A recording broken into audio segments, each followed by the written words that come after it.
বিসমিল্লাহির রহমানির রহিম। পরম করুণাময় ও অসীম দয়ালু আল্লাহর নামে শুরু। ومن أحسن قولا ممن دعا إلى الله وعمل صالحا وقال إنني من المسلمين.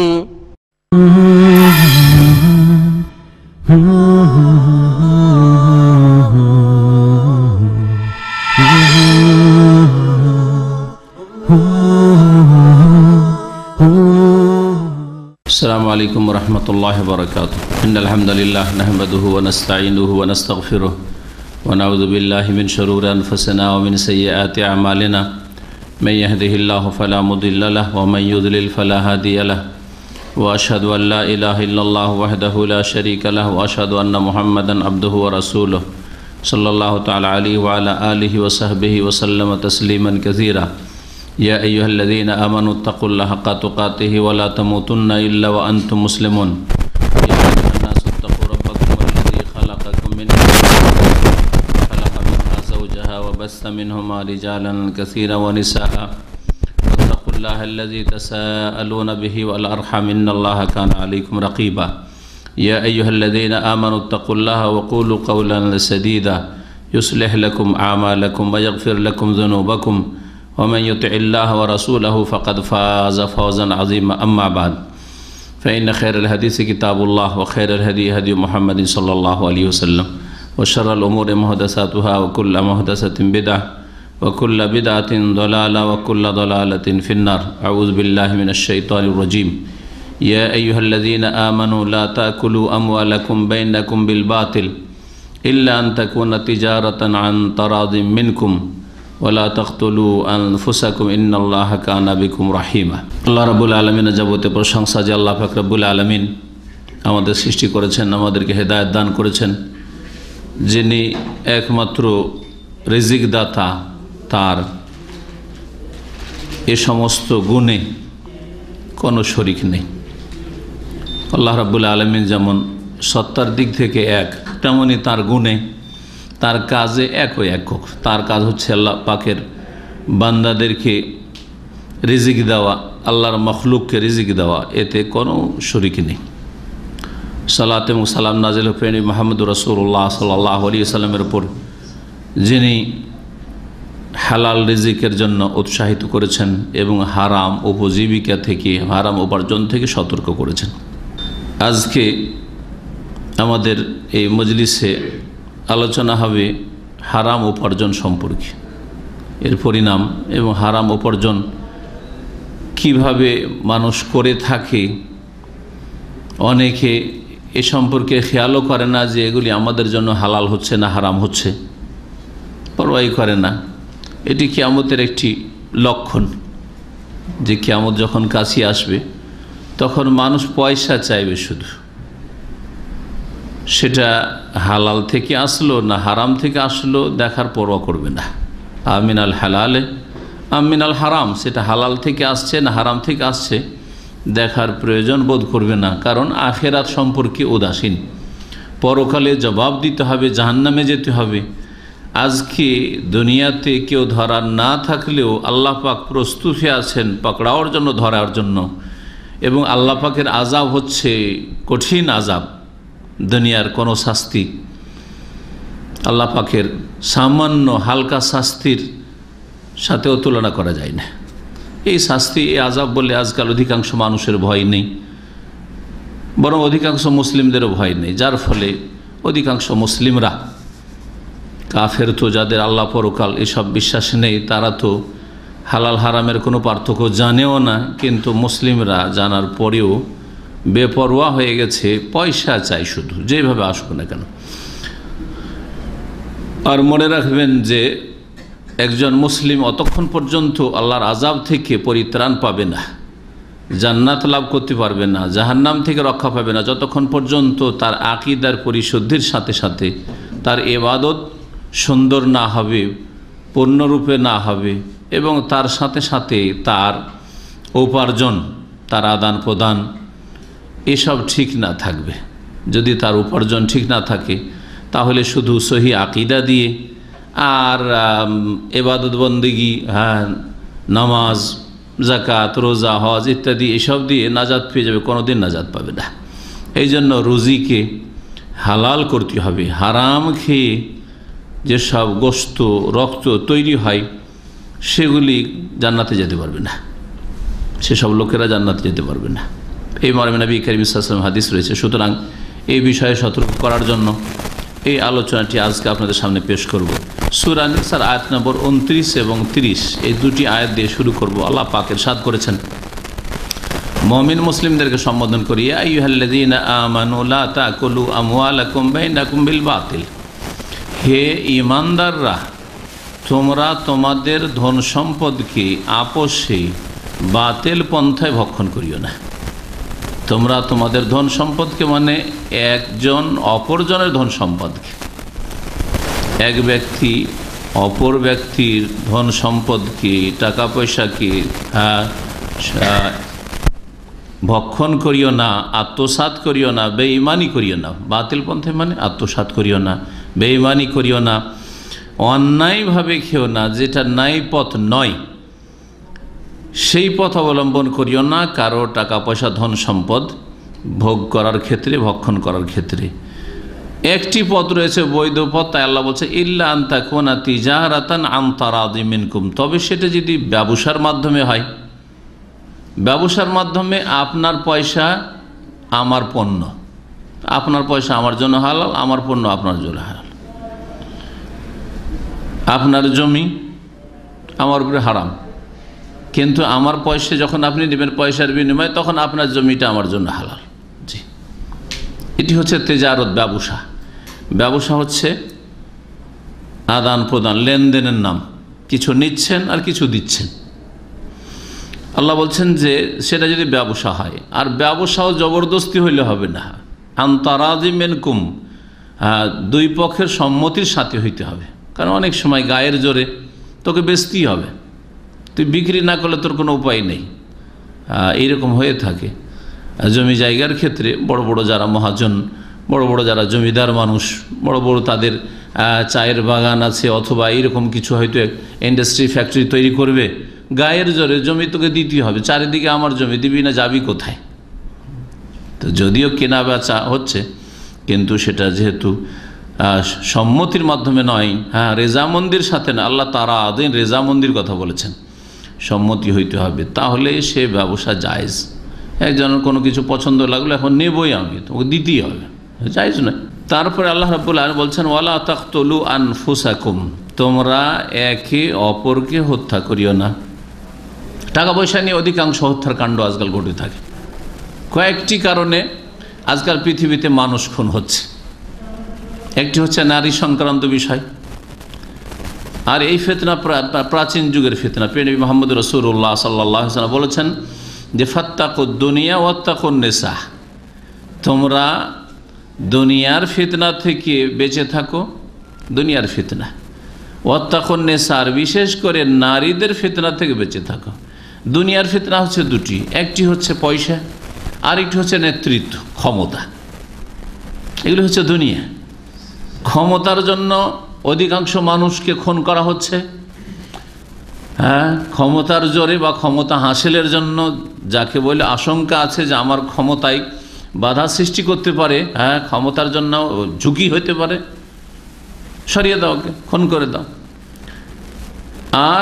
আর একটি হচ্ছে পয়সার জন্য। এই দুটো হচ্ছে দুনিয়া। নারীও দুনিয়া, কিন্তু বিশেষ করে নারী ফিতনাটা আরও মারাত্মক। আজকাল ইন্টারনেটের যুগে নারীদের ফিতনা যে কত বড় ফিতনা হয়েছে, ভালো ভালো নামাজি, যারা যাদেরকে নিজেদের ইমানদার বলা হয়তো, তাদের ইমান হারিয়ে যাচ্ছে ওখানে গিয়ে। তারা বাহ্যিক মানুষের সামনে তো মুসল্লি, নামাজি, মানুষের সামনে তো মাশাআল্লাহ ইসলাম শিখে, কিন্তু নির্জনে যখন বসে তখন ইমান হারিয়ে ফেলে। জি, লুকিয়ে যখন বসে, সে সরাসরি কোনো মহিলার সাথে চ্যাটিংয়ে হোক অথবা নোংরা ছবি দেখার মাধ্যমে হোক, ইত্যাদি ইত্যাদি। ফাত্তাকুদ দুনিয়া ওয়াত্তাকুন নিসা, দুনিয়ার ফিতনা থেকে বেঁচে থাকো, নেতৃত্বের ফিতনা, পয়সার ফিতনা। ওয়াত্তাকুন নিসা, আর বিশেষ করে নারীদের ফিতনা থেকে বেঁচে থাকো। এদের জাল মারাত্মক জাল। এই জালে ফেসে গেলে আর ছুটতে পারবে না। ফাইন্না আউয়ালা ফিতনাতে বনি ইসরাইল, কেন? কারণ সর্বপ্রথম যে বনি ইসরাইলদের মাঝে মানবজাতির ইতিহাসে ফিতনা হয়েছিল, মানে কলহ বিবাদ আর খুনের ঘটনা হয়েছিল, সেটা কানাত ফিন্নিসা, সেটা নারী সংক্রান্ত ব্যাপার নিয়ে ছিল। একজন লোকের মেয়ে, সুন্দরী মেয়ে, এক যুবক তার ভাতিজা বিয়ে করবে, পছন্দ না ছেলে, পছন্দ না বিয়ে দেবে না, ও গায়ের জোরে বিয়ে করবে, গায়ের জোরে বিয়ে করবে, বিয়ে দেবে না, আমার বিয়ে করাতে বাধা কে? মেয়ের বাবা, দাও সরিয়ে দাও, কোন করে দাও, এই করেছিল। তো হয় এইরকম খুন হয় মেয়ের পক্ষ, অথবা স্বামী, কারো স্ত্রী আছে, ওকে সরাইতে হবে এই মেয়েকে বিয়ে করার জন্য, খুন করে দেয়।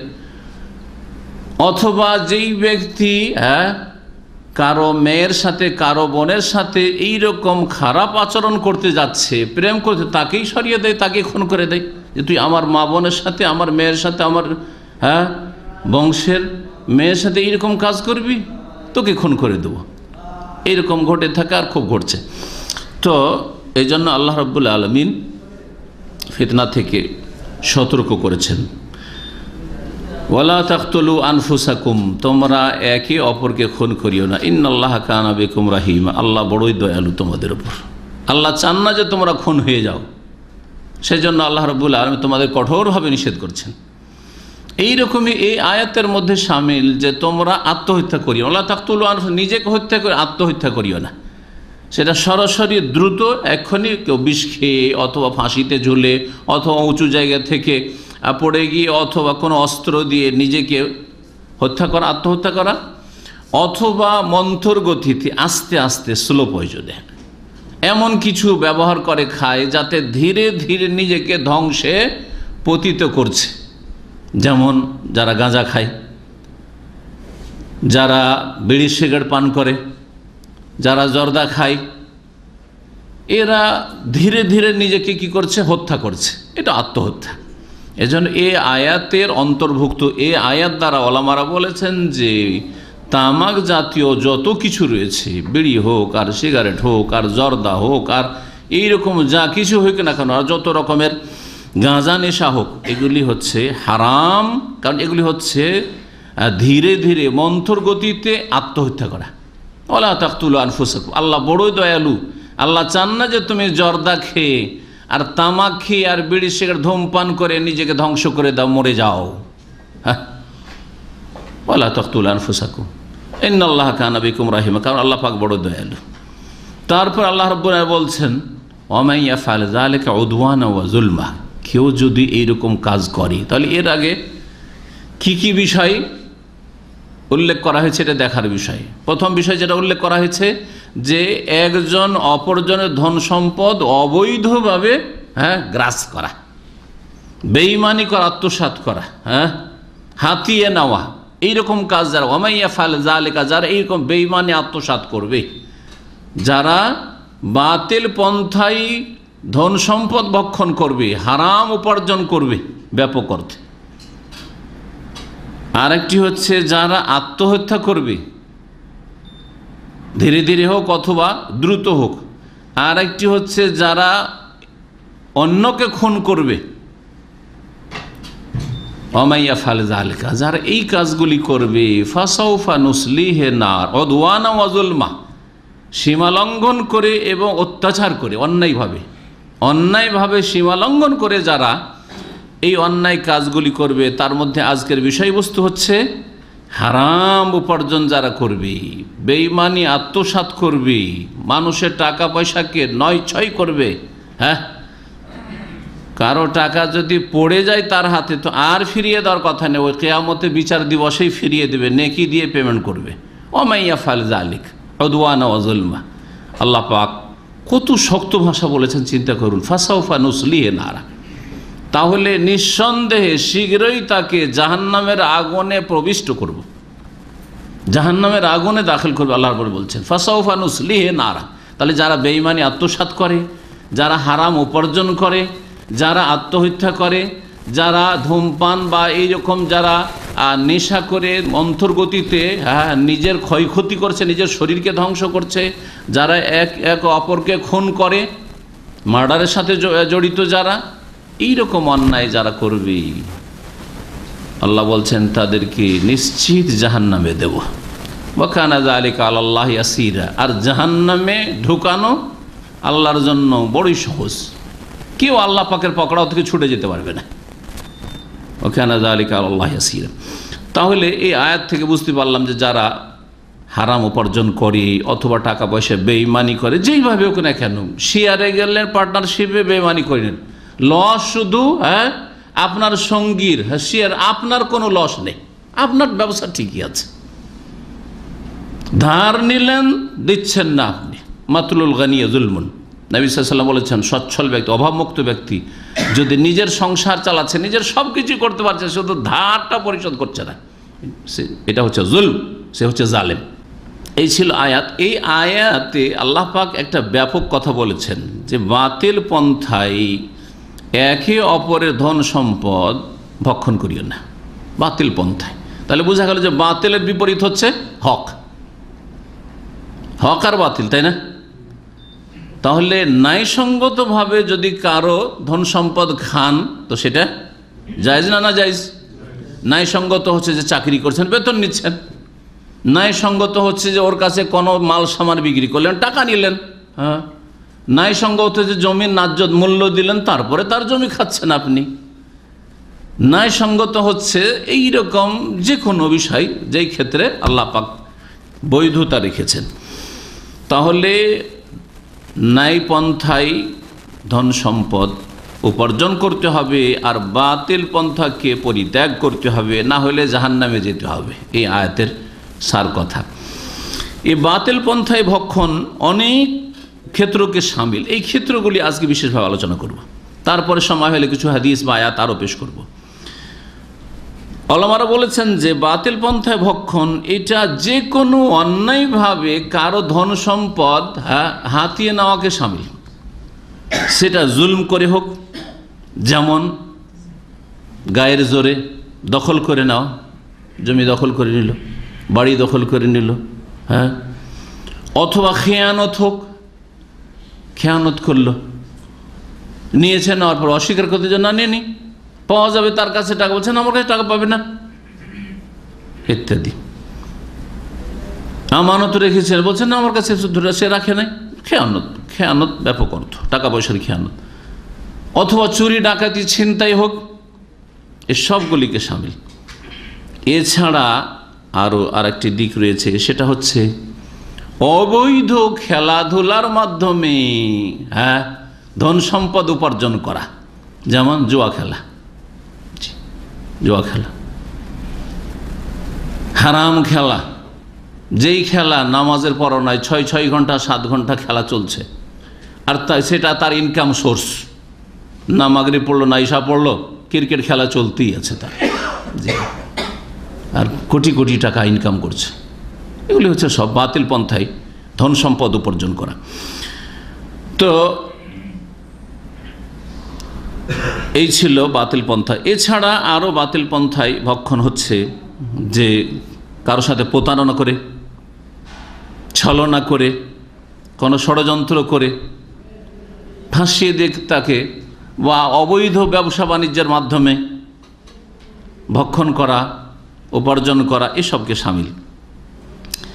এছাড়াও আরও বিভিন্ন দিক রয়েছে যা অনেক ওলামারা উল্লেখ করেছেন, এক একটি করে আমরা জানি, যাতে করে আমাদের জীবনটাকে আমরা পরিষ্কার পরিচ্ছন্ন করতে পারি, যে আমাদের লাইফে তো এরকম নেই যে এইরকম বেশ কিছু রাস্তা আছে, সোর্স আছে, সেখান থেকে আমার পয়সা আসছে, অথচ ওইগুলো পয়সা আসছে আমার ঘরে হারাম, পকেটে আসছে, ব্যাংকে আসছে, হ্যাঁ, সংসারে লাগছে, বাড়িঘর তৈরি করছেন, হারাম পয়সা দিয়ে হয়তো। হারাম পণ্যের ব্যবসা বাণিজ্য, এটাও এর মধ্যে সামিল, বাতিল পন্থায় ভক্ষণ। যেমন মদের ব্যবসা, গাঁজার ব্যবসা, জি, বেশ্যাবৃত্তি, বেশ্যা, নিজে বেশ্যা, অথবা বেশ্যাখানা খুলে রেখেছে আর সেখান থেকে ইনকাম করছে, 2, 4, 5টা 10টা মহিলাকে রেখেছে, আর ওদিকে বেশ্যাবৃত্তি করাচ্ছে, আর ইনকাম সোর্স ওটা একটা তার। এইরকমই ইনকাম বেশ্যাখানা লাইসেন্স দিয়ে রেখেছে সরকার, আর সেখান থেকে ট্যাক্স আসছে, অথবা সরকার একটা ইনকাম সোর্স, এটা একটা, জি হ্যাঁ, এগুলি সব হারাম উপার্জন, সেটা ব্যক্তির হোক অথবা কোনো সম্প্রদায়ের হোক অথবা কোনো শাসকের হোক। এইরকমই ঘুষ হারাম। ঘুষ হচ্ছে বাতিল পন্থায় ভক্ষণ করা। আপনি একজন চাকরিজীবী, সরকারে চাকরি করছেন, সরকার বলছে যে এই কাজগুলি তোমার করে দেওয়া দায়িত্ব, আপনি কাজ করে দিচ্ছেন তখনই যখন আপনাকে কাস্টমার পয়সা কিছু ঢুকিয়ে দিচ্ছে, অথবা যে কিছুই দিক না কেন, বড় বড় বকশিস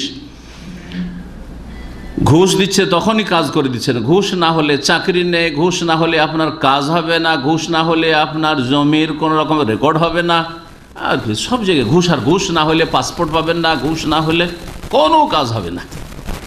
এই জন্য একজন ভালো আলেম বলেছিলেন যে ভারতের কথা, যে ভারতে মুসলিমদের জন্য এই রাস্তাটা খোলা আছে বলে মুসলিমদের কাজ হচ্ছে, সরকারি কাজগুলো, সরকারি অফিস আদালত থেকে কাজগুলি এর মাধ্যমে হচ্ছে। যদি এই রাস্তাটা খোলা না থাকতো মুসলিমদের কেউ কাজ করে দিত না। সেটা হচ্ছে ঘুষের রাস্তা। পয়সা দেন আর তারপরে কাজ করে নেন, আপনি ঘুষ দেন আর যে কোনো কাজ করে নেন, ঘুষের দেশ এসব। তো এশিয়ার এই ভারত উপমহাদেশ, এগুলি হচ্ছে ঘুষের দেশ। আল্লাহ পাক রব্বুল আলামিন এই সমস্ত বালা মুসিবত থেকে, এই সমস্ত পাপ থেকে ব্যক্তিকে, সমাজকে, জাতিকে বেঁচে থাকার তৌফিক দান করেন।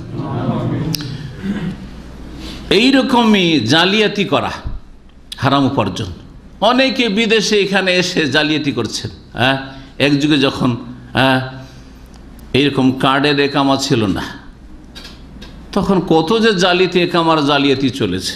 পাসপোর্টের জালিয়াতি চলেছে। পাসপোর্টের ছবি বদল করে গেল একজন ছুটিতে, আর ও আসবে না, ডিজিটাল পাসপোর্ট ছিল না, দিল আর একজনের ছবি ঢুকিয়ে দিয়ে পাঠিয়ে দিল।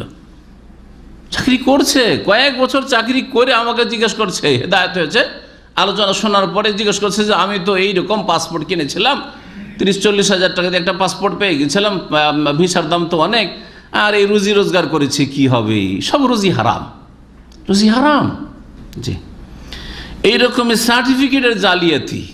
সৌদি আরবে কত যে জাল টেকনিশিয়ান ধরা খেলো এই কয়েক বছরে, এখন ধরা খেয়ে যাচ্ছে। জি হ্যাঁ, অনেকে জেলে আছে, অনেকে এক্সিট লেগে চলে গেছে। একজনের কথা শুনলাম, বয়স তার 65-র বেশি, ফিলিপিনো, আর তার 30 বছর চাকরি করা হয়ে গেছে জাল সার্টিফিকেট। তারপরে ধরা পড়েছে যে এইরকম কোনো ইউনিভার্সিটি নেই যে ইউনিভার্সিটির সার্টিফিকেট সে শো করেছে, সব জাল সার্টিফিকেট। রুজি হারাম, রুজি হারাম। আপনি যদি এই সার্টিফিকেটের ভিত্তিতে যদি চাকরি নিয়ে থাকেন যেটা জাল সার্টিফিকেট, তাহলে সারা জীবনে রুজি হারাম। জি, এগুলো হচ্ছে বাতিল পন্থায় ভক্ষণ করা। এইরকমই মানুষকে দোষ ত্রুটি, কোনো কিছু বিক্রি করছেন, লুকিয়ে রেখে বিক্রি করা। গাড়িতে আপনার দোষ আছে, অ্যাক্সিডেন্ট হয়েছে, অথবা ইঞ্জিন খারাপ, একটু ঠিকঠাক করে নিয়ে এসে, মেলা তদবির আছে, হারাম নাজায়েজ তদবির আজকাল মেলায় বিক্রি করে দিল। গাড়ি খুব সুন্দর, একদিন তো খুব সুন্দর মনে হইল, পরে দেখা গেল যে আসলে সুন্দর না, বান্দর। জি, ধোঁয়া বেরোচ্ছে, ধোঁয়া নাকি বন্ধ করে দেওয়া যাবে, বিক্রি করার দিন ধোঁয়া বন্ধ, ধোঁয়াটা তো বেরোচ্ছে না, আর তারপরে তো শুরু হয়ে গেল। জি, পুরানো যুগে পুরানো তরিকাতে এরকম হইতো, 4-5 দিন গাভীর দুধ দহেনি, গাভীর বা উটনির দুধ দহেনি, আর তারপরে অনেক দুধ হলো, 10 লিটার দুধ ধরেন, আরে 10 লিটার করে দুধ বা 5 লিটার করে দুধ, যেমন তেমন কথা নাকি, আরে 1 লিটার হয় না অনেকের, দিল একবারে দাম চড়িয়ে কিনে নিল। কিনে প্রথম দিন তো দুধ হইল, আর তারপরের দিন 1 লিটারে বা 2 লিটারে নেমে চলে আসলো। জি, ধোঁকাবাজি। এইরকমই ভিতরে কিছু ওপরে কিছু, ব্যাপক হারে চলছে এই ব্যবসা, হারাম ব্যবসা, হারাম রুজি। জি, পচা সড়াগুলির নিচে আছে কার্টুনে, আর ওপরে সুন্দর সুন্দরগুলি ফলমূল, শাকসবজি। এইরকমই পাট ব্যবসায়ীকে দেখেছি, গৃহস্থরাকে ছোট কাল থেকে পাট পানি দিয়ে ভিজেত, ওজন করা যখন পাটকে বাঁধতো পাট, তখন পানি দিত, ইট পর্যন্ত ঢুকে দিত পাটের গাঁটে। কে দেখতে যায়? জি হ্যাঁ, খুলবে তখন দেখবে। জি, গোস্ত বিক্রি করছে, শুধু সাদা হাড্ডিতে একটু কিছু লেগে নেই। জি, একবার আলহাসা থেকে 20 কিলো গোস্ত কিনাইলাম, আমিও ঠকা খেয়েছি, এই জন্য বলছি। জি, কারণ এক ভাই ছিল যে শেখ, ওখানে খুব ভক্ত মানুষ, শেখ এই খুব সস্তা গোস্ত পাওয়া যাচ্ছে, এককালে নিতাম, তবা করে নিয়েছি, আলহাসার গোস্তকে তালাকও দিয়ে দিচ্ছি। গোস্ত খুব সস্তা পাওয়া যাচ্ছে, দেন পাঠিয়ে দেন, শীতকাল অসুবিধা নেই, পাঠিয়ে দেন। তো গোস্ত এনে আলাদা করলো বাড়িতে, বাসাতে 5 কিলো শুধু সাদা হাড্ডি, কিচ্ছু নেই, শুধু 5 কিলো 20 কিলোর মধ্যে। জি, যদি 10 থেকে 12 টাকা করে লাগে তো 5-12 60 রিয়াল লাগলো না। জি হ্যাঁ, হারাম রুজি, হারাম। ভালো করে শুনেন। এইরকম কত বলবেন ধোকাবাজির। চাইনার মাল মেড ইন জাপান, কোরিয়ার মাল মেড ইন USA, না হয় অস্ট্রেলিয়া, না হয় কি আরও কিছু, জার্মানি, আরও কিছু। জি হ্যাঁ, জি। বরং এক দোকানদার বলছে যে শেখ সব বিশ্বস্ত, আমাকে ভালো জানে, বলছে সব চাই না, কিন্তু সব জাপান লেখা আছে, আরও কত কি লেখা আছে। এটা সবাইকে বলা যাবে না। যারা ব্যবসা করে এগুলোকে রুজি ধরে রেখেছে, বলছে সবাইকে বলা যাবে না। কিন্তু আমাদের রিয়াদের বেশ কিছু ভাই, একজন না বেশ কিছু ভাই, যারা আল্লাহ পাক তাদেরকে হেদায়েত করেছে, হেদায়েত হয়েছে, এই ব্যবসাগুলি তারা করতো, সব ছেড়ে দিয়েছে, কাজ নেই তাদের কাছে, তারপরেও তারা এই ব্যবসা, বলছে যে এই রুজি রাস্তাই হারাম, রাস্তাই হচ্ছে হারাম। তা সবগুলি এইরকম। যদি বলি যেটা চাই না, কি নেবে না, আর আমি জানছি যে চাই না, ও জিজ্ঞেস করছে আমি কি করব। জি, তো লেখা আছে আর কিছু। এইরকম যতগুলি ধোকাবাজি রয়েছে, প্রতারণা রয়েছে, সব হচ্ছে হারাম উপার্জন। জি, এগুলি হারাম হয়, কোনো সন্দেহ নেই। আর এগুলি হচ্ছে মালে খবিস, নোংরা ধন সম্পদ। এই খবিস মাল খেয়ে জান্নাত পাওয়া যাবে না, খবিস মাল খেয়ে দোয়া করলে দোয়া কবুল হবে না। এই খবিস হারাম নোংরা ধন সম্পদ ভক্ষণ করে ছেলে মেয়ে মানুষ করলে ছেলে মেয়ে সৎ হবে না, অসৎ হবে, বেদিন হবে, বেনামাজি হবে, বাপ মার নাফরমান অবাধ্য হবে, অযোগ্য হবে, ইত্যাদি ইত্যাদি। এছাড়া বহু ক্ষতির দিক রয়েছে। হারাম ধন সম্পদ বেশি দিন টেকে না, লাস্টিং করে না। হারাম পয়সা বেশি দিন টিকে না। জি, দ্রুত মনে হচ্ছে বড় লোক হয়ে গেল, কিন্তু এই পয়সাতে কোনো বরকত নেই। এছাড়া আল্লামা হাফেজ ইবনে হাজার আল হাইসামি রাহেমাহুল্লাহ আরও বেশ কিছু দিক উল্লেখ করেছেন। বলছেন যে হারাম উপার্জন যতগুলি রয়েছে সবগুলি কাবিরা গুনাহ। মনে করি না যে এটা সাগিরা গুনাহ, আমি শুধু একটু নিচে খারাপ মালগুলি রাখলাম, ওপরে একটু সাজিয়ে রাখলাম, সাগিরা গুনাহ, কাবিরা গুনাহ। 4 আনার আপনি ধোঁকাবাজি করলেন, আপনি খেয়ানত করলেন, কাবিরা গুনাহ। সবগুলি কাবিরা গুনাহ। যত হারাম রুজির সোর্স রয়েছে সবগুলি হচ্ছে হারাম এবং সবগুলি হচ্ছে কাবিরা গুনাহ। তিনি হারাম ব্যবসা বাণিজ্যের কথা উল্লেখ করার পরে বলছেন যে এগুলি হচ্ছে ফি এদাদিল কাবাইর, সবগুলি কাবিরা গুনাহর অন্তর্ভুক্ত। আর তারপর এই আয়াতটি যে সূরা নিসার আয়াত নম্বর 29, লা তাকুলু আমওয়ালাকুম বাইনাকুম বিল বাতিল, তোমরা একে অপরের ধন সম্পদ বাতিল পন্থায় ভক্ষণ করিও না। এই আয়াত তিনি পাঠ করলেন। হারাম রুজির আরও কিছু দিক রয়েছে, বর্তমান যুগে ব্যাপক আকার ধারণ করেছে। তার একটি হচ্ছে যৌতুক। বিয়ে করার সময় যুবক মনে করে যে এটাই একটা বেটার চান্স, এই সময় যদি কিছু টাকা শ্বশুর বাড়ি থেকে হাতিয়ে নিতে পারি, এই টাকা দিয়ে আমার আগামী লাইফটা ভালো করব, মনে করে যে ওই টাকা দিয়ে আমাকে ওপরে উঠতে হবে। জি, সেটা আমাকে বিদেশে পাঠাইতে হবে, এই ধরনের যৌতুক। অনেকে আবার এই ধরনের যৌতুক নেই, চালাক বেশি এরা। আমি টাকা সরাসরি টাকা তো নিলাম না, বলেছে আমাকে বিদেশ পাঠাইতে হয়। হারাম, এরকম শর্ত লাগানো। আর যেইভাবে হোক না কেন, মেয়ের পক্ষ থেকে কোনো কিছু চেয়ে নেওয়া অথবা সমাজে আছে সুতরাং চাইলাম না কিছু, আপনাদের বিবেচনার উপর ছেড়ে দিলাম, সবটাও হারাম। কারণ সমাজে যখন হারাম চলছে আর আপনার ভিতরে মনে লোভ আছে, আর ওরাও চিন্তা করছে যে সবাই দিচ্ছে, আমি না দিলে কি বলবে লোকে, বা জামাই বা কি বলবে, অথবা মেয়েটাই কি করে সুখে থাকবে, এইরকম ভয়ে ভীত। সুতরাং এই পরিস্থিতিতে না চেয়েও যদি পাওয়া যায় তবু হারাম। ভালো করে শুনে রাখেন, কারণ সমাজে কুসংস্কার চলছে, সমাজে হারাম চলছে। সুতরাং এখানে পুরোপুরি বর্জন করে ইসলামের রাস্তায় আসতে হবে। ইসলামের রাস্তা হচ্ছে যে তুমি কারো মেয়ে উঠিয়ে নিয়ে আসবে, সুতরাং তাকে টাকা দিয়ে আসো, তার মেয়েকে টাকা দিয়ে আসো, নগদ মোহর দাও, এবং নগদ মোহরের সাথে সাথে যদি মেয়ের বাবার দাবি থাকে সেটাও দাও, যে আমি 20 বছর 18 বছর মানুষ করেছি এই মেয়েকে, সুতরাং আমি এত টাকা নেব, তার অধিকার আছে শরীয়তে। কিন্তু আপনার 1 পয়সা নেওয়ার অধিকার নেই। কোরআন কারীমে একটি আয়াতে আল্লাহ বলছেন যে তোমরা স্ত্রী সন্ধান করবে, তলাশ করবে, বে আমওয়ালিকুম, তোমাদের টাকা পয়সা ধন সম্পদ মালের বিনিময়ে, মানে পয়সা দিয়ে আসবে আর বিনিময়ে তার মেয়েকে উঠিয়ে নিয়ে আসবে। এটা হচ্ছে ইসলাম, এটা হচ্ছে কোরআন। এই যৌতুকে রুজি হারাম, এটা হচ্ছে বাতিল পন্থায় ভক্ষণ। সুতরাং যারা যৌতুক নেই তাদের রুজিতে বরকত হয় না, তারা নেক সন্তান পায় না, তারা নেক স্ত্রীও পায় না, তারা তাদের দোয়াও কবুল হয় না। এবং এই যৌতুকের হারাম খেয়ে যে রক্ত আর মাংস তৈরি হবে, এগুলি জাহান্নাম বেশি হক রাখবে। মুস্তাদরাক হাকিমে, মুসনাদ আহমদে একটি হাদিস রয়েছে, নবী মুহাম্মদ রাসূলুল্লাহ সাল্লাল্লাহু আলাইহি ওয়াসাল্লাম বলেছেন যে কুল্লু জাসাদিন নাবাতা মিনাস সুহতি ফান্নারু আউলা বিহি, যে কোনো দেহ বডি যা হারাম খেয়ে তৈরি হয়েছে, হারাম খেয়ে তার রক্ত মাংস বেড়েছে, ফান্নারু আউলা বিহি, তার হকদার অধিক হকদার হচ্ছে জাহান্নাম। জান্নাত অধিকার রাখে না, জান্নাত তাকে নিয়ে যাওয়ার হক রাখে না, জাহান্নাম তার অধিকার রাখে, হক রাখে। আল্লাহকে ভয় করুন এবং এইসব হারাম রুজি থেকে বাঁচুন। জি, বিবাহর ক্ষেত্রে যখন আসলো, একটি হারাম বললাম যে যৌতুক, আর একটি হারাম হচ্ছে বরযাত্রী।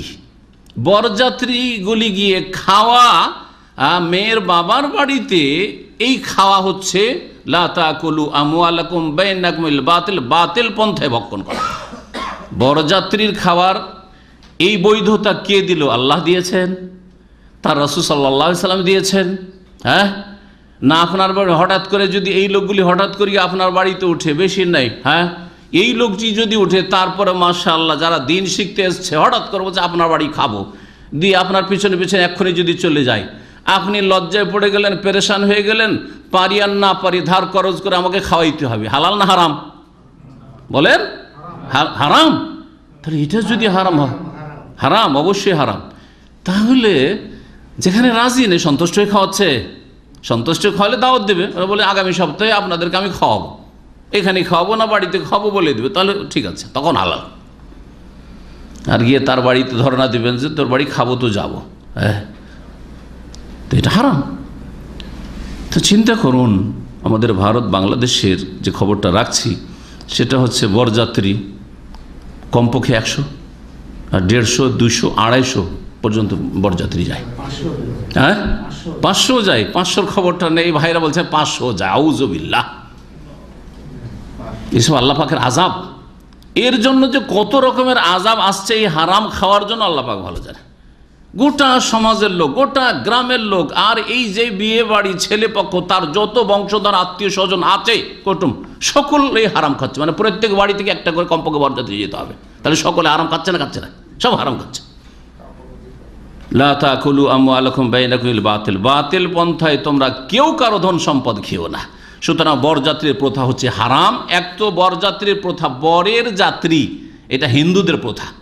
ওমান তাশাব্বাহা বিকওমিন ফাহুয়া মিনহুম, আর যারা কোনো কাফের জাতি, মুশরিক জাতির সাথে সাদৃশ্য অবলম্বন করবে, তারা তাদের দলে শামিল হবে, তাদের দলে শামিল হবে। 2 নম্বর কথা, এই রুজির বৈধতা নেই, রুজি হারাম, এই খাওয়া হারাম।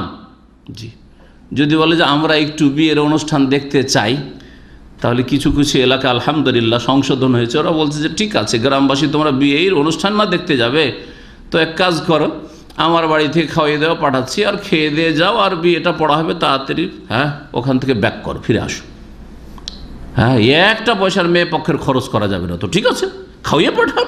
ছেলে পক্ষ আপনি পাঠাবেন, খাওয়িয়ে পাঠান, আর না হলে এইরকম এত লোক পাঠাতে হবে বা 10-20টাই পাঠাতে হবে ছেলের সাথে বিয়ের জন্য, এটা ইসলামে নেই। আসলে বরযাত্রী আসলে 10টারও নেই, তবে 2-4-10 জন যদি হয় তো খুশিতে খাইয়ে দেবে, সেই জন্য তখন জায়েজ হয়তো হইতে পারে। কিন্তু যদি বলেন যে এইরকম 10 জন বরযাত্রী গেলে এটা সুন্নত, না, সুন্নত নয়। নবী সাল্লাল্লাহু আলাইহি ওয়াসাল্লামের জামানায় কখনো এইরকমভাবে বিয়ে যেত না যে জামাইয়ের সাথে 2-4-10 জন যেতে হবে আর তারপরে গিয়ে বিয়েটা ওই মেয়ের বাড়িতে গিয়ে পড়িয়ে নিয়ে আসতে হবে, এটা কোথাও ছিল না। যেখানে বিয়ের কথাবার্তা হলো সেখানে বিয়ে হয়ে গেল, মসজিদে নববীতে কথা হয়ে গেল ওখানে বিয়ে হয়ে গেল, আরে রাস্তাতে কথা হয়ে গেল বিয়ের, ওখানে ওলি আছে ওখানে বিয়ে হয়ে গেল। নবী মুহাম্মদ রাসূলুল্লাহ সাল্লাল্লাহু আলাইহি ওয়াসাল্লাম মাইমুনা রাদিয়াল্লাহু তাআলা কোথায় বিয়ে করেছেন? মক্কা থেকে একটু বেরিয়ে সারিফ নামে একটি জায়গা আছে, এইখানে বিয়ে হয়েছে নবী সাল্লাল্লাহু আলাইহি ওয়াসাল্লামের সাথে। ওখানে ওলি ছিল, ওখানে নবী সাল্লাল্লাহু আলাইহি ওয়াসাল্লাম বড় আছেন আর কন্যাও আছে, বিয়ে হয়ে গেল। নবী করিম সাফিয়া রাদিয়াল্লাহু তাআলা বিয়ে করছেন, খয়বরের যুদ্ধ থেকে আসতে রাস্তাতে বিয়ে করলেন। জি, এইভাবে বিয়ের জন্য মেয়ের অভিভাবক ওলি থাকতে হবে, তার সম্মতি থাকতে হবে, আর তার সাথে সাথে তার আগে মেয়ের সম্মতি থাকতে হবে, ওলির অনুমতি থাকতে হবে, মেয়ের সম্মতি থাকতে হবে, আর ছেলে কবুল করবে, হয়ে গেল। যে কোনো জায়গায় বিয়ে হইতে পারে। সুতরাং এই বরযাত্রী কম হোক আর বেশি হোক সবটাই অনইসলামিক প্রথা। আর তার মধ্যে অতিরিক্ত হারাম হচ্ছে যে এতগুলি লোক নিয়ে গিয়ে মেয়ের বাড়িতে তার জন্য এত বোঝা বানিয়ে দেওয়া যে ঋণের বোঝায় তার অবস্থাই খারাপ হয়ে যায়, যে হাই এত টাকা খরচ আমার এ বিয়ের স্বার্থে, আমি ঋণ পরিশোধ করবো কোত্থেকে? তখন কয়েক হারাম করতে বাধ্য হয়। চোর হলে চোর স্বভাবের হলে চুরি করে, বেঈমান স্বভাব হলে বেঈমানি আত্মসাৎ করে, আর হাত ভারী হইলে মানুষের টাকা পয়সা নিয়ে হাত ভারী টাকা পয়সা মানুষের দেয় না, ধার খরচ করে, আর না হইলে সুদের উপর টাকা নিয়ে আসে, সুদ খাই, আল্লাহর গজব আর লানত হইতে থাকে সবার উপর। অনেক সময় মেয়ে পক্ষের বেশি খরচ হয়ে যাওয়ার কারণে মেয়ের বাবা মাকে দেখে যে তারা খুব টেনশনে ভুগছে, তখন মেয়েও সেই দুঃখে দুঃখিত হয়ে যায়, আর যার ফলে সে স্বামীর ঘরে শান্তি পায় না। ইস, তোমার ঘরে আসার জন্য আমার বাবাকে এত টাকা যৌতুক দিতে হইল, আর তোমার ঘরে আমাকে আসার জন্য এতগুলি লোককে খাওয়াইতে হইল। যে এই আক্ষেপ করতে করতে অশান্তিতে কাটে ওই পরিবার, কোনোদিন শান্তি পায় না। বহু ক্ষতির দিক রয়েছে। এগুলি যদি এই অবুঝ মুসলিমরা বুঝতো, ভারত, বাংলাদেশ, পাকিস্তানের, তাহলে এইসব হারাম প্রথা আর হিন্দুদের প্রথায় যেত না। আল্লাহ পাক যেন হেদায়েত দান করেন যারা এইসব কাজ করে, এবং মুসলিমদেরকে সংশোধন করার তৌফিক দান করেন। বাতিল পন্থায় ভক্ষণ, মিথ্যা সাক্ষী দেওয়া, যেগুলি উল্লেখ করলাম তাছাড়া মিথ্যা সাক্ষী দিচ্ছেন, আপনাকে ভাড়া করে নিয়ে গেছে যে তুই একটা সাক্ষী দিয়ে তোকে এত টাকা দেবো। এইরকমই ধন সম্পদ ভক্ষণ করা, কসম করে, মিথ্যা কসম করে, যেভাবে হোক না কেন, ব্যবসা বাণিজ্যের ক্ষেত্রে কসম, আল্লাহর কসম করে বলছি ভাই আপনার কাছে লাভ নিলাম না। আর আল্লাহর কসম বলেন না, না বলেন, এমনি যদি বলেন যে হুজুর আপনার কাছে লাভ টাভ নিলাম না, কেনা দামে দিয়ে দিলাম, এটা বলার প্রয়োজন বাকি? হতে পারে যে কিছু মিথ্যা কথা বলছেন খুশি করার জন্য, না আসলে সেটা নয়। তো একটু চুপ থাকলেই নিরাপদ থাকতেন আপনি, রুজিটাকে হারাম করে দিলেন মিথ্যা কথা সংমিশ্রণের জন্য। ব্যবসাতে মিথ্যা ঢুকিয়ে আপনার এই ব্যবসার ইনকামকে, রোজগারকে আপনি হারামে পরিণত করলেন। এইরকমের ট্যাক্স গ্রহণ করা, সরকারের ট্যাক্স, আলেমারা এই ক্ষেত্রে একমত, হানাফি, শাফি, মালিকি, হাম্বলি, সমস্ত আলেমা মুহাদ্দিস বলছেন যে ট্যাক্স নেওয়া হারাম, ট্যাক্স হারাম এবং কাবিরা গুনাহ। এইরকমই সুদ খাওয়া, সুদের ওপর টাকা নেওয়া, সুদের ওপর টাকা দেওয়া, সুদের সাথে যে কোনোভাবে জড়িয়ে থাকা, সুদি কারবারের জন্য সাক্ষী হওয়া ইত্যাদি, এতিমদের ধন সম্পদ ভক্ষণ করা, এইরকমই কারো কাছ থেকে কোনো কিছু নিয়ে অস্বীকার করা, দাড়ি মারা, ওজনে কম দেওয়া, জি, এসবগুলি হচ্ছে হারাম রুজি। আর এই ওজনে কম দেওয়া, দাড়ি মারা, এটাও ব্যাপক আকার ধারণ করে আছে। যারা ব্যবসা করে কত রকম করে দাড়ি বাড়ে, দাড়ি মারা বিভিন্ন রকম হইতে পারে, এটাও ব্যাপক অর্থ। স্বর্ণ চাঁদির যারা ব্যবসা করে তাদের দাড়ি মারা আলাদা। এক তো ওজনে মারা যা আছে তা আছে, ওজনও বুঝে না কাস্টমার, ওতে মারুক আর না মারুক, খাদ ভরে মারে, এটাও দাড়ি মারা।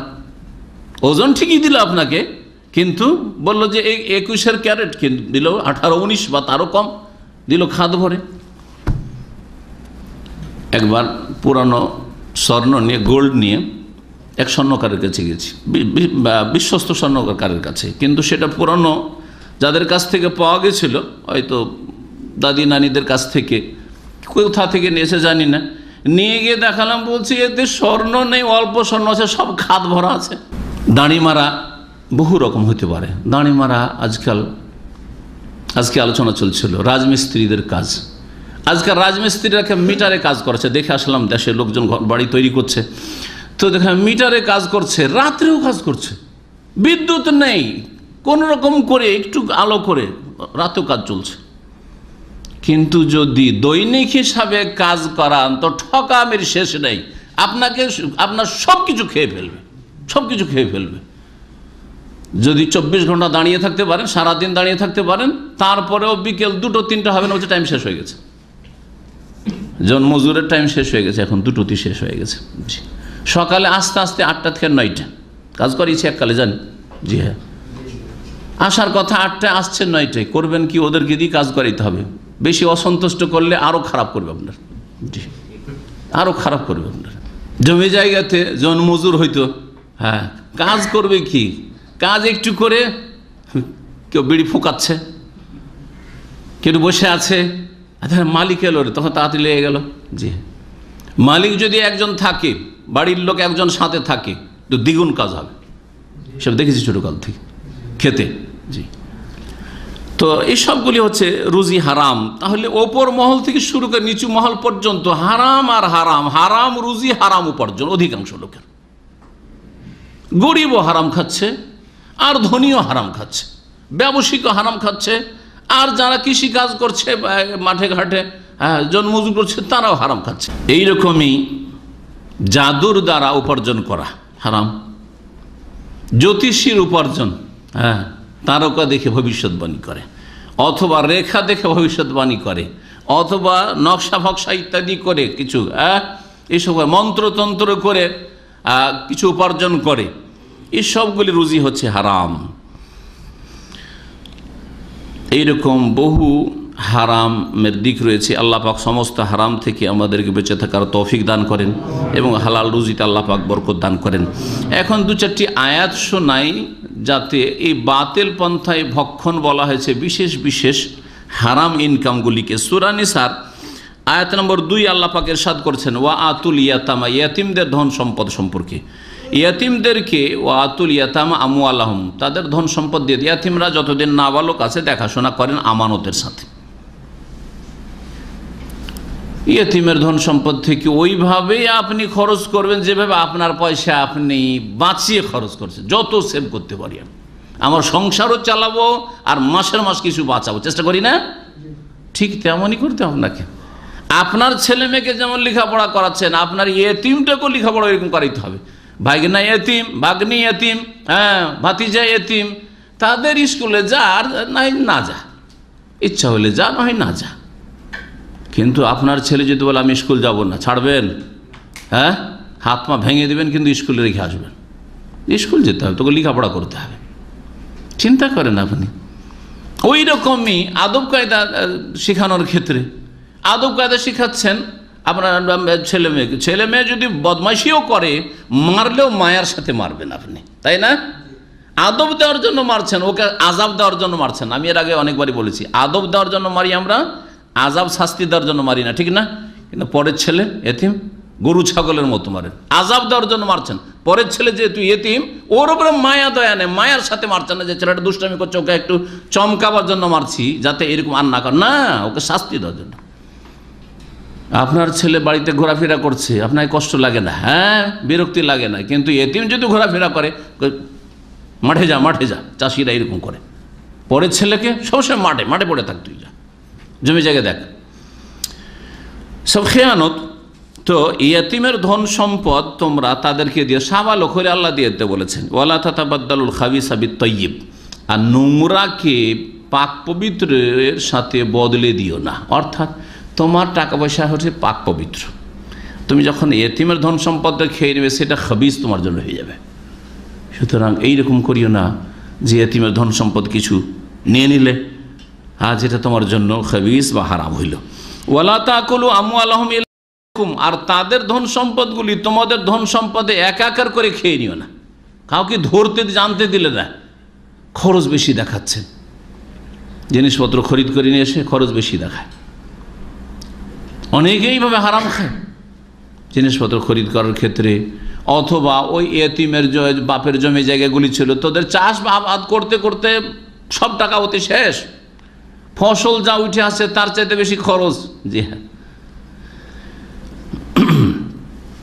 ইন্নাহু কানা হুবান কাবীরা, কারণ এগুলি হচ্ছে কাবিরা গুনাহ। আল্লাহ বলছেন এগুলি হচ্ছে কাবিরা গুনাহ। তার এতিমের ধন সম্পদ ভক্ষণ করা হচ্ছে কাবিরা গুনাহ। এই আয়াতে আল্লাহ বলেছেন। অন্য আয়াতে বলেছেন যে যারা এতিমের ধন সম্পদ বেঈমানি করবে, আত্মসাৎ করবে, ইন্নামা ইয়াকুলুনা ফি বুতুনিহিম নারা, তারা এতিমের টাকা পয়সা খেলো না, জমি জায়গায় বেঈমানি করলো না, বরং তারা জাহান্নামের আগুন খেল, জাহান্নামের আগুন খেল। ওয়াসায়াসলাউনা সাইরা, আর নিশ্চিত জ্বলন্ত আগুনে প্রবেশ করতে হবে, এতে কোনো সন্দেহ নেই। সব হারাম খেয়ে এইরকম আল্লাহ পাক বাতিল পন্থা, সুদকে বাতিল পন্থা বলেছেন। ওয়া আখযহিমের রবা, ইহুদিদের সম্পর্কে আল্লাহ বলছেন ওয়া আখযহিমের রেবা, ইহুদিরা সুদ খেত, সুদি কারবার করত। এখনও পৃথিবীর মধ্যে সবচেয়ে বেশি সুদ খায় ইহুদি জাতি, সুদখোর জাতি হচ্ছে ইহুদি জাতি। আর ভারতে হচ্ছে মারওয়ারি জাতি, এরা হচ্ছে খুব সুদখোর জাতি, সুদখোর জাতি। আল্লাহ ধ্বংস করেন সুদখোরদেরকে, সুদখোরদের ধন সম্পদকে আল্লাহ ধ্বংস করেন। আল্লাহ বলছেন ওয়াকাদ নুহু আনহু, অথচ সুদ থেকে তাদেরকে নিষেধ করা হয়েছে। ওয়াকলিহিম আমওয়ালান নাস বিল বাতিল, আর তারা মানুষের ধন সম্পদ বাতিল পন্থায় ভক্ষণ করে, বেঈমানি আত্মসাৎ করে। ওয়া আতাদনা লিল কাফিরিনা মিনহুম আযাবান আলিমা, এদের কাফেরদের জন্য আল্লাহ পাক মর্মান্তিক শাস্তি প্রস্তুত করে রেখেছেন। এইরকমই আল্লাহ রাব্বুল আলামিন ঘুষের কথা উল্লেখ করছেন। এই ছিল সূরা নিসার আয়াত নম্বর 161, যেটাতে সুদের কথা আর বাতিল পন্থায় ভক্ষণের কথা ছিল, যেটা ইহুদিদের চরিত্র। আর এই ইহুদিদের চরিত্রগুলি মুসলিম সমাজে, মুসলিমদের মধ্যে চলে এসছে। ঘুষের কথা দেখেন সূরা বাকারা আয়াত নম্বর 188 আল্লাহ পাক বলছেন ওয়ালা তাকুল আমওয়ালাকুম বাইনাকুম বাতিল, তোমরা একে অপরের ধন সম্পদ অন্যায়ভাবে ভক্ষণ করিও না। অতুদলু বিহা ইলাল হুক্কাম, আর এই টাকা পয়সা তোমরা পেশ করবে, দেবে শাসককে, হ্যাঁ, জজকে, হ্যাঁ, বিচারপতিকে। অতুদলু বিহা হুক্কাম, কেন? লিতাকুলু ফারিকাম মিন আমওয়ালিন নাস, যাতে করে মানুষের ধন সম্পদ বেঈমানি করা সম্ভব হয়। বেঈমানি করার জন্য, কেসে জিতার জন্য জজকে ঘুষ দেওয়া, হ্যাঁ, উকিলকে ঘুষ দেওয়া, হ্যাঁ, এইরকম যে কোনো পদস্থ ব্যক্তিকে ঘুষ দেওয়া। আল্লাহ পাক এগুলিকে বাতিল পন্থায় ভক্ষণ, হারাম রোজগার হিসাবে আখ্যায়িত করেছেন, সরাসরি কোরআন কারীমের কথা। এইরকমই সূরা তওবার আয়াত নম্বর 34 রয়েছে মোল্লাদের হারাম খাওয়া। শুধু দুনিয়াদাররা হারাম খায় না, এক শ্রেণীর মোল্লারাও হারাম খায়, এবং তাদের সংখ্যা অনেক বেশি আছে, অল্প নেই। এ কথা আল্লাহ কোরআনে কারীম বলেছেন। এই আয়াতটি আপনাদেরকে শোনাই। আর মোল্লা হুজুররা কি করে হারাম খায়, এদের হারাম ইনকামগুলি একটু ভালো করে ওই দিকে ইঙ্গিতটা শুধু করছি, নাহলে এর উপরে আলোচনা করলে ঘন্টার পর ঘন্টা শুধু এই মোল্লাদের হারামের উপর আলোচনার প্রয়োজন রয়েছে। শুধু আজকে ইঙ্গিত হবে, আর সময় হলে ইনশাআল্লাহ তাআলা বিস্তারিত কোনোদিন আলোচনা হবে। আল্লাহ পাক বলছেন ইয়া আইয়ুহাল্লাযীনা আমানু ইন্না কাসীরাম মিনাল আহবারি ওয়ার রুহবানি লা ইয়াকুলুনা আমওয়ালান নাস বিল বাতিল ওয়া ইয়াসুদ্দুনা আন সাবিলিল্লাহ। হে মুমিন সকল শোনো, ইন্না কাসীরাম মিনাল আহবারি ওয়ার রুহবান, নিঃসন্দেহে বহু পুরোহিত রয়েছে, পণ্ডিতরা রয়েছে, ওয়ার রুহবান, এবং বহু দরবেশরা রয়েছে। আহবার হাবরের বহু বচন। হাবর হচ্ছে ইহুদিদের ধর্মগুরু, যারা ইহুদিদের যারা পণ্ডিত, পুরোহিত, আলেম, মুসলিম সমাজের আলেমদেরকে ওলামা আল্লাহ বলেছেন, আলেমের বহু বচন। আর এদের হাবরের বহু বচন আহবার বলেছেন। জি, কাব আহবার, কাব বড় তওরাতের আলেম ছিলেন। উমর রাদিয়াল্লাহু তাআলা জামান ইসলাম গ্রহণ করেছিলেন, তাকে কাব আহবার বলা হইত। রোহবান রাহেবের বহু বচন, যারা দরবেশ, সংসার ত্যাগী হয়ে গেছে, বৈরাগী, সংসার ত্যাগী হয়ে বনে জঙ্গলে থাকে, তারপরে হারাম খায় আল্লাহ বলছেন। হ্যাঁ, পুরোহিত, তওরাত ইনজিলের জ্ঞান আছে, বাইবেলের জ্ঞান আছে, তারপরে হারাম খায় আল্লাহ বলছেন। জি, আর এইরকমই তাদের অনুসারী এক শ্রেণী মুসলিম সমাজের, যাদেরকে জনগণ আলেম মনে করে, ওরা আসলে আলেমের সংজ্ঞায় পড়ে না। আলেম সত্যিকার ওই ব্যক্তি যেই ব্যক্তি তার এলম মোতাবেক পুরোপুরি আমল করার চেষ্টা করে, আর আমলবিহীন এলম হলে সে আলেম নয়। এটা এই জন্যই বলছি যে কয়েকদিন আগে দেখলাম একজন লোক পিএইচডি করেছে আজহার বিশ্ববিদ্যালয় থেকে। আল আজহার ইউনিভার্সিটির নাম শুনেছেন না? হ্যাঁ, আল আজহার বিশ্ববিদ্যালয় কোথায় আছে? মিশরে আছে। ভারত, বাংলাদেশ, পাকিস্তানে যারা আল আজহারে লেখাপড়া করতে আসে, আসার পরে ওদের সভ্যতায় খানিকটা প্রভাবিত হয়ে যায়, এটা বলতে চাইছি।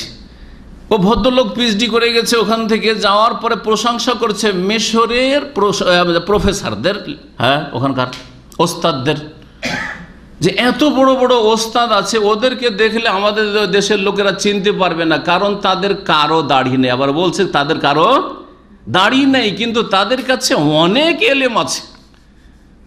বড় আফসোস লাগলো যে এই লোক পিএইচডি করে কি শিখে আসলো, যে ব্যক্তি আমলের গুরুত্ব শিখলো না, অথচ ইসলামের ওপর আরবি ভাষায় পিএইচডি করতে গেছে। কি শিখলো সে? কি শিখলো সে? আমল যদি না থাকে তো এই এলেম, যদি এলেম বলেন তো সবচেয়ে বড় আলেম হচ্ছে ইবলিস শয়তান। সবচেয়ে বড় আলেম কে? ইবলিস শয়তান বেশি জানে। বদদের মধ্যে, বেআমলদের মধ্যে সবচেয়ে বড় আলেম হচ্ছে ইবলিস শয়তান। ইবলিস শয়তানের চাইতে বড় আলেম কেউ নেই। এবং সে যে লজিক যুক্তি পেশ করেছিল, হ্যাঁ, আনা খায়রুম মিনহু খালাকতানি মিন নার ওয়া খালাকতাহু মিন তিন, সে কি জাহেল মূর্খ ছিল? না, জাহেল মূর্খ না। জি, কেন? ইবলিস শয়তানের এক চালা জিন শয়তান আবু হুরায়রা রাদিয়াল্লাহু তাআলা আয়াতুল কুরসির ফজিলত শিখিয়ে যায়নি? তাহলে বোঝা গেল যে ইবলিস শয়তান বুড়া কত বড় আলেম, যে তার একটা চেলা সাথে সেও আয়াতুল কুরসির ফজিলত জানছে, আর সাহাবী জানছেন না। তখন পর্যন্ত নবী সাল্লাল্লাহু আলাইহি ওয়াসাল্লাম কাছ থেকে শুনেন নাই, সেই জন্য জানেন না। কিন্তু যেদিন শুনলেন তারপর জানলেন সাহাবীরা। কিন্তু তার আগে জেনে ফেলেছে কে? ওই শয়তান জেনে ফেলেছে। জিন জিন মানুষের রূপ ধরে এসেছিল ওই ফেতরার খেজুর চুরি করতে। আর একদিন ধরা পড়লো, 2 দিন ধরা পড়লো, মায়া লাগলো, ছেড়ে দিল, খুব কান্নাকাটি করলো। 3য় দিন আর ছাড়বে না। ও দেখছে আমাকে তো আর ছাড়বে না, আজকে ধরে নিয়ে গিয়ে হাজির করে দিবে নবী সাল্লাল্লাহু আলাইহি ওয়াসাল্লামের সামনে। তো সেই সময় বলছে, দেখো আজকে আমাকে ছেড়ে দাও, তোমাকে একটা ভালো কিছু শিখিয়ে দিচ্ছি। সহিহ বুখারীতে হাদিস আছে। কি শিখিয়েছিল? আয়াতুল কুরসি। এক কাজ করিও, রাত্রে আয়াতুল কুরসিটা পড়ে শুয়ে যেও। লাম ইয়াজাল আলাইকা মিনাল্লাহি হাফিজুন ওয়ালা ইয়াকরুবুকা শাইতানুন। তাহলে সারা রাত আল্লাহর পক্ষ থেকে তোমার বডিগার্ড নিযুক্ত থাকবে, হ্যাঁ, আর তোমার কাছে শয়তান আসতে পারবে না। ওয়ালা ইয়াকরুবুকা শয়তান, কোন শয়তান তোমার কাছে আসতে পারবে না। কে শিখিয়েছিল এটা? শয়তান শিখিয়েছিল। কিন্তু শয়তান আমল আছে? আমল নেই শয়তানের। জি, তো বললাম যে কিভাবে ওদেরকে বলছেন এত বড় আলেম, যে আমাদের দেশে ওইরকম আলেম নাই, আর কোথাও নেই, খুব বড় বড় আলেম, কিন্তু চেহারা দেখে একটু চেনা যায় না যে আলেম তো দূরের কথা, মুসলিম কিনা। আলেম তো পরে চিনিয়েন, আগে মুসলিম কিনা চেনা যায় না, তারপরে প্রশংসা করবেন। কিসের প্রশংসা? এই এলেমের কোনো অর্থ নেই, অর্থহীন এলেম। হ্যাঁ, এই এলেম সার্থক নয়, ব্যর্থ এলেম। জি, যেই এলেমের রেজাল্ট ফলাফল আমল নয়, সেই এলেম ব্যর্থ এলেম, সেই এলেমে কোনো বরকত নেই। ভালো করে শুনেন কি বলছিলাম, যে বহু পণ্ডিত পুরোহিতরা রয়েছে আর দরবেশরা রয়েছে, লা ইয়াকুলুনা আমওয়ালান নাস। তারা, আল্লাহ বলছেন কাসীরান, কাসীর মানে কি?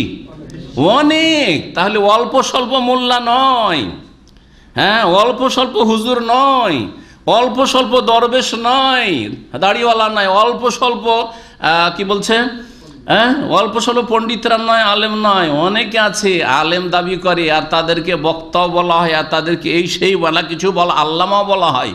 কিন্তু লা ইয়াকুলুনা আমওয়ালান নাস বিল বাতিল, মানুষের ধন সম্পদ ভক্ষণ করে বাতিল পন্থায়। দেখেন, বাতিল কথা দিয়ে শুরু করেছি, সূরা নিসা আয়াত নম্বর 29, তাতে বাতিল আছে না?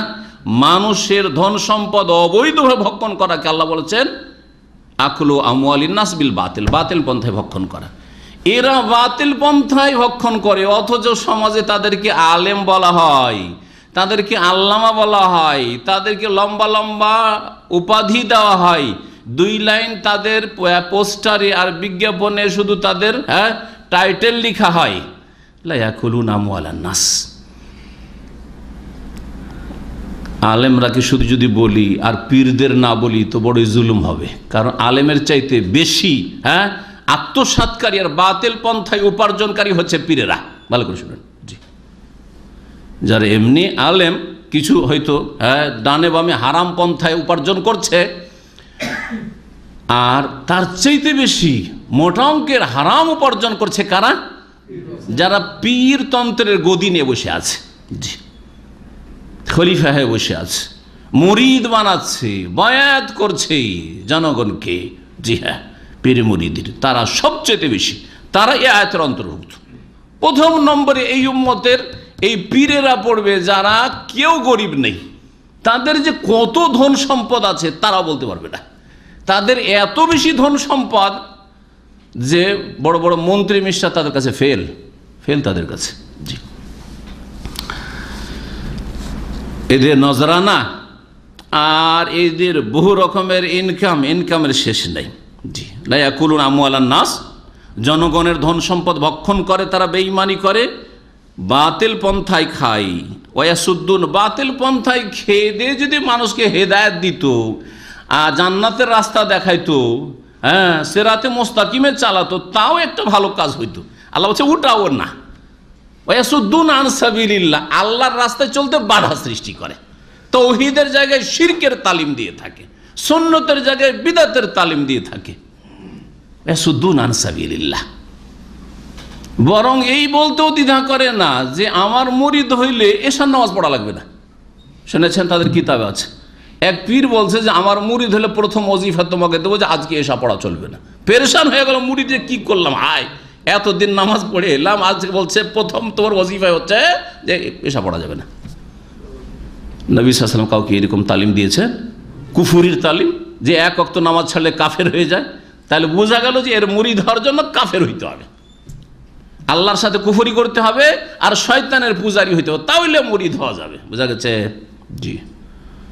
নবী করিম সাল্লাল্লাহু আলাইহি ওয়াসাল্লাম কি এই বৈধতা দিয়েছেন, যে পীর সাহেব যদি বলে যে হারাম কোনো কিছুতেই মদে যায় নামাজ ডুবিয়ে নামাজ পড়ো, তাও শুনবে, বলেছেন না? হারাম হারাম সকলের জন্য হারাম, আপনার জন্য হারাম, আমার জন্য হারাম, না আমার জন্য হালাল? বলেন, আমি বললে হালাল হয়ে যাবে না আল্লাহ এবং রসুল বললে হালাল হবে?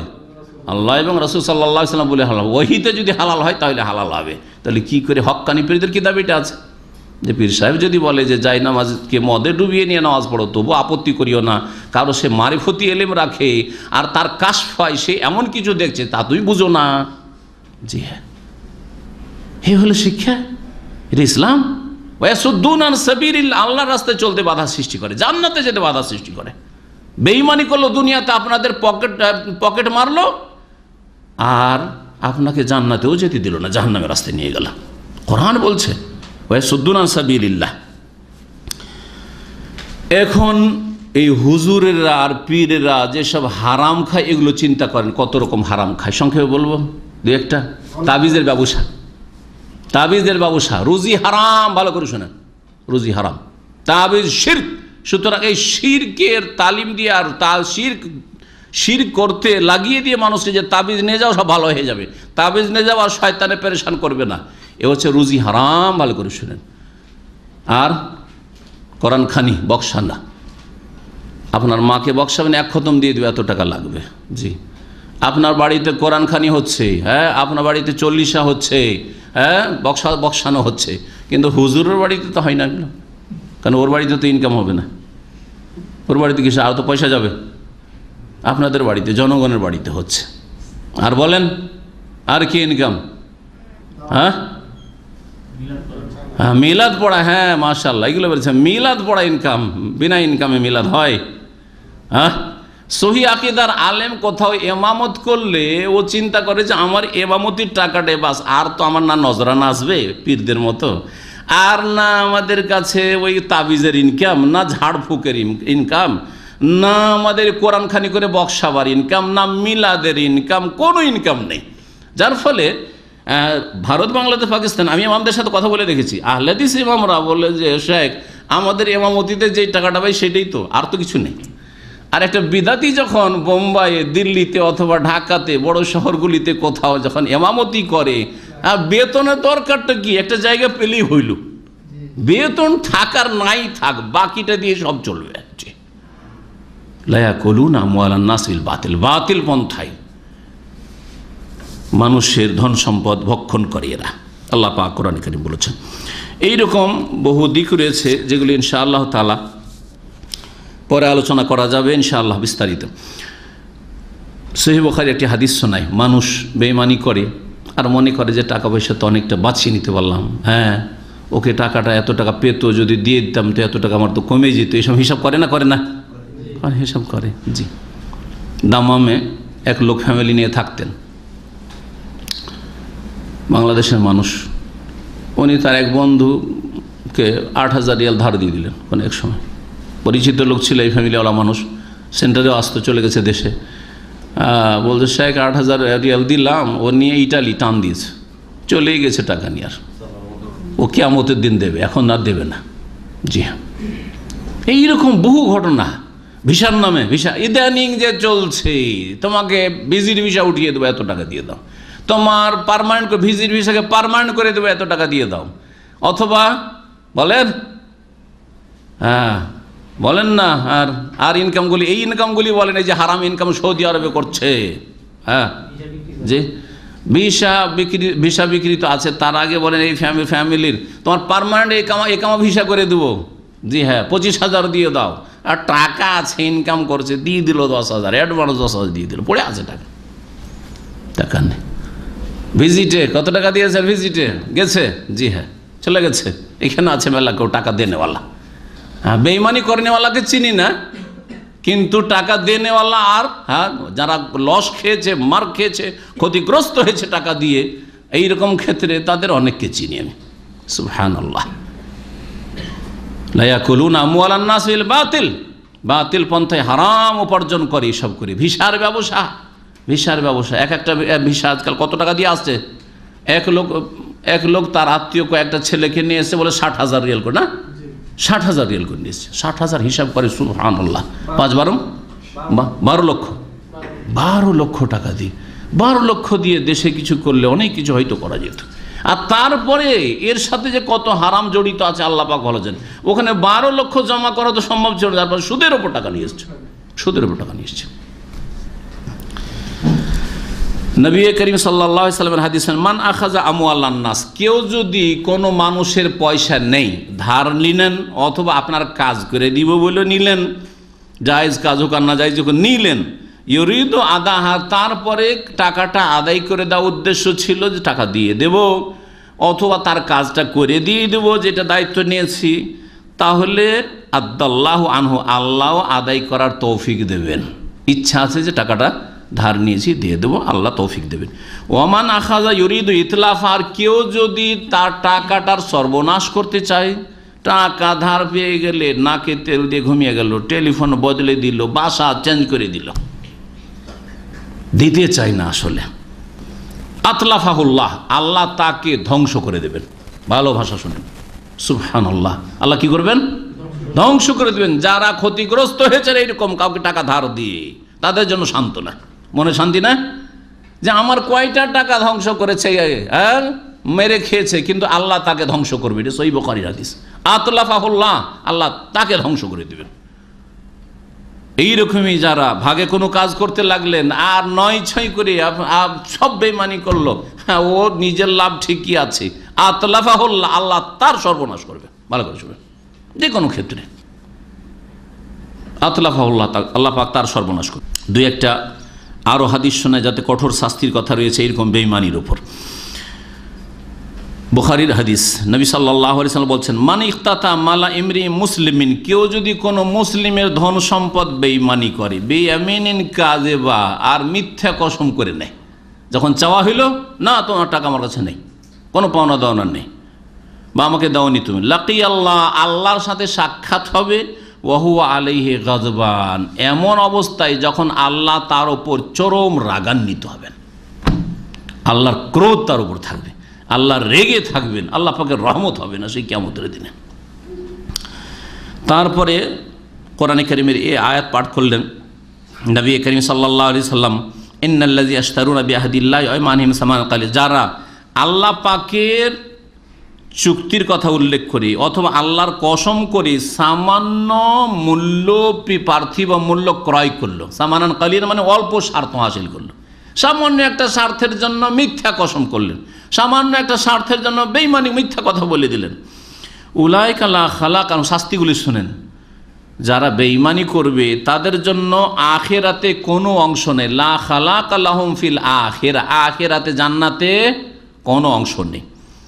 2 নম্বর শাস্তি, ওয়ালা ইউকাল্লিমুহুমুল্লাহ, আল্লাহ তাদের সাথে কথা বলবেন না, কথাই বলবেন না আল্লাহ রাব্বুল আলামিন। ওয়ালা ইয়ানজুরু ইলাইহিম ইয়াউমাল কিয়ামাতি, কিয়ামতের দিনে তাদের দিকে রহমতের দৃষ্টিতে তাকাবেন না।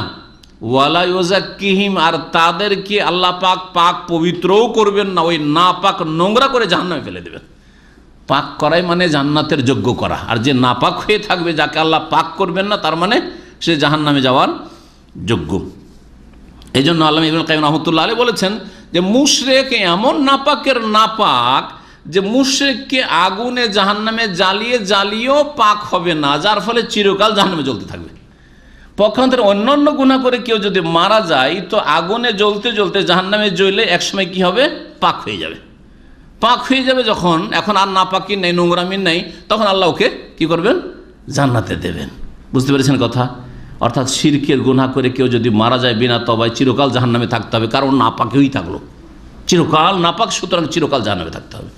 আর অন্যান্য গুনাহ যদি হয় তাহলে আল্লাহ চাইলে ইয়াগফিরু মা দুনা যালিকা লিমান ইয়াশা, যাকে চাইবেন আল্লাহ পাক ক্ষমা করবেন। আর শাস্তি দিল, চিরকালের শাস্তি দেবেন না। মানুষের হক নষ্ট করলে যতক্ষণ ওই মানুষ মাফ না করবে অথবা নেকি কেটে না দেবেন অথবা তার গুনার বোঝা না নেবে ততক্ষণ মাফ হবে না, ভালো করে মনে রাখবেন। আর একটি হাদিস শোনায় এই ক্ষেত্রে, মানিক্তা হাক্কা ইমরি মুসলিমিন বেয়ামিনি, কেউ যদি কোনো মুসলিমের হক বেঈমানি করে, ফাকাদ আউজাবাল্লাহু লাহুন নার, তার জন্য আল্লাহ পাক জাহান্নামের আগুন ফরজ করেছেন, অবধারিত করেছেন। বিভিন্ন ভাষা দিয়ে হাদিসগুলো রয়েছে। ও হারাম আলাইহিল জান্নাহ, জান্নাতকে আল্লাহ পাক তার উপর হারাম করেছেন। একজন লোক জিজ্ঞেস করে, আর ওয়াইন কানা শাইয়ান ইয়াসিরান, যদি সামান্য কিছু, কারো একটা আম পেড়ে খেয়ে নিয়েছে, কারো 2-4-10 টাকার বেইমানি করে, বেশি না, মালিকের নাস্তার পয়সায় দুরিয়াল করে চুরি করতাম হয়তো, এরকম যদি হয়, ওয়াইন কানা শাইয়ান ইয়াসিরান, যদি সামান্য কিছু যদি বেইমানি করি, কালা নবী সাল্লাল্লাহু বলছেন, ওয়াইন কাযিবান মিন আরাক, যদিও সেটা আরাকের একটা ডাল হোক না কেন। আরাক বলা হয় এই যে আরব দেশে মিসওয়াক পাওয়া যাচ্ছে, নরম নরম মিসওয়াক, আরাক, আরবিতে আরাক বলা হয় এটাকে, যেটা দক্ষিণ অঞ্চলে পাওয়া যায়, জিজান এলাকায় এই মিসওয়াকগুলি পাওয়া যায়, মিসওয়াকের গাছগুলি ইয়ামানে পাওয়া যায়। যখন জিজানে আমি কয়েকবার বক্তব্য করতে গেলাম, একবার ইয়ামানের বর্ডারে, ওখান থেকে ইয়ামানের গ্রামগুলি দেখা যাচ্ছে, তো ওখানে দেখলাম যে ফ্রি মিসওয়াক, জুমার দিনে জুমা মসজিদে ঢুকছি, এইরকম অনেকগুলি মিসওয়াক নিয়ে ফ্রি বিতরণ করছে, যার যে লাগে নিয়ে যান আপনি। তো জিজ্ঞেস করলাম কী ব্যাপার, ওখানে তো কিনে অনেক সময় পাওয়া যায় না আমাদের দামে, আর এখানে করে ফ্রি বলছে, এখানে তো সব গাছ, ওখান থেকে উঠিয়ে মাজরা থেকে উঠিয়ে চলে এসছে, কেটে নিয়ে জড়গুলো, আর তারপরে মানুষকে দিচ্ছে নেকির জন্য, মুসল্লিকে, যেমন এখানে পানি দিচ্ছে, মসজিদে পানি দিচ্ছে না, ওই রকম। সহিহ মুসলিমের হাদিস। এইরকমই মুস্তাদরাক হাকিম আরেকটি হাদিস রয়েছে, মানিক্তাতা মালা ইমরি মুসলিমিন বিয়ামিন কাযিব, কেউ যদি মিথ্যা কসম করে কোনো মানুষের ধন সম্পদ জমি জায়গা বেঈমানি করে, কানাত নুকতাতান সাওদা ফি কলবি, তার অন্তরে একটা কালো দাগ রেখা হয়ে যায়, কালো দাগ পড়তে থাকে, লা ইউগাইরুহা শাইউন ইলা ইয়াউমিল কিয়ামত পর্যন্ত ওই দাগ ছুটবে না, দাগ থেকেই যাবে কিয়ামত পর্যন্ত। এই দাগ মানুষের যখন বেড়ে যায়, বারবার বেঈমানি করতে থাকে, তখন অন্তরটা কি হয়ে যায়, অন্তরে মোহর লেগে যায়, আর ভালো কথা ঢুকে না, আর হিদায়াত নসিব হয় না, আর তখন সংশোধন করার তৌফিক হয় না। আজকের আলোচনা এখানেই শেষ করছি। আল্লাহ পাক রব্বুল আলামিন যেন আমাদেরকে হালাল খাওয়ার তৌফিক দান করেন, হালাল রোজগারের তৌফিক দান করেন, হালাল রোজগারে বরকত দান করেন, হারাম থেকে বেঁচে থাকার তৌফিক দান করেন। আল্লাহ পাক রব্বুল হারামকে হারাম বলে জানার তৌফিক দান করেন, অন্তর থেকে মেনে নেওয়ার তৌফিক দান করেন, এবং হারাম উপার্জন থেকে আল্লাহ পাক পুরোপুরি বেঁচে থাকার তৌফিক দান করেন। আল্লাহুম্মা কফিনা বিহালালিকা আন হারামিকা ওয়া আগনিনা বিফাদলিকা আম্মান সিওয়াক। নবী করিম সাল্লাল্লাহু আলাইহি সাল্লাম এই দোয়া শিখিয়েছেন। যদি আপনার উপর ঋণ থাকে অথবা আপনার আর্থিক সংকট থাকে, অভাব থাকে, বেতন কম, খরচ বেশি, আল্লাহর কাছে দোয়া করেন, আল্লাহুম্মা কফিনা বিহালালিকা আন হারামিকা, হে আল্লাহ আমাকে তোমার হালাল দিয়ে যথেষ্ট করো, যাতে করে আমার জন্য হালালটাই যথেষ্ট হয়ে যায়। আন হারামেকা, তোমার হারাম থেকে বাঁচিয়ে রাখো, হারাম থেকে বেঁচে থেকে হালালটাই আমার জন্য যথেষ্ট করো। আর ওয়াগনেনা বেফজলিকা আম্মান সিওয়াক, আর তোমার অনুগ্রহে ফজল করমে তুমি আমার অভাব দূর করে, অভাবমুক্ত করো। আম্মান সিওয়াকা, অন্যর থেকে, অন্যের দ্বারস্থ না হইতে হয়, অন্যের যেন মুখাপেক্ষী না হইতে হয়। আল্লাহ পাক যেন আমাদের সমস্ত রকমের বিপদ আপদ থেকে বাঁচিয়ে রাখেন, বালা মুসিবত থেকে বাঁচিয়ে রাখেন। যারা বিশেষ করে এখানে হাজির হয়েছেন ভাইয়েরা বোনেরা, আল্লাহ পাক তাদের রুজিতে বরকত দান করেন, তাদের শরীর স্বাস্থ্যে বরকত দান করেন, তাদের ছেলে মেয়েতে আল্লাহ পাক বরকত দান করেন। আল্লাহ পাক রব্বুল নেক আওলাদ যেন দান করেন, আল্লাহ পাক রব্বুল আলম হায়াতে যেন বরকত দান করেন, এবং আল্লাহ পাক রব্বুল আলম আমাদের সকলকে জান্নাতুল ফিরদৌস দান করেন। আমাদের অতীতের ভুল ভ্রান্তি গুনাহ খাতা যেন আল্লাহ পাক মাফ করে দেন। কারো যদি হক আছে থাকে আর জানা থাকে, তাহলে আল্লাহ পাক সেটা যেন পরিশোধ করা আমাদের তৌফিক দান করেন। ওয়া সাল্লাল্লাহু আলা নবিয়িনা মুহাম্মদ ওয়া আলা আলিহি ওয়া সাহবিহি।